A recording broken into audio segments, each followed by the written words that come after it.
জীবনে যত নামাজ কাজা করেছেন সমস্ত নামাজের ঘাটতি পূরণ করার একটা পথ আছে, একটা মত আছে, একটা রাস্তা আছে। কেউ যদি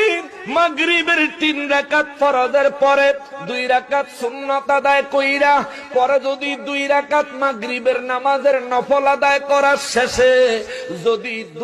2 রাকাত করে 6 রাকাত সালাতুল আওয়াবিন নামাজ আদায় করে, প্রত্যেক রাকাতে সূরা ফাতিহার সঙ্গে 3 বার কুল হুয়াল্লাহ সূরা, যদি বেশি পারো 5 বার, যদি বেশি পারো 7 বার, যদি বেশি পারো 10 বার। নবী কয় এইভাবে যারা 2 রাকাত করে 6 রাকাত আওয়াবিন নামাজ আদায় করবে,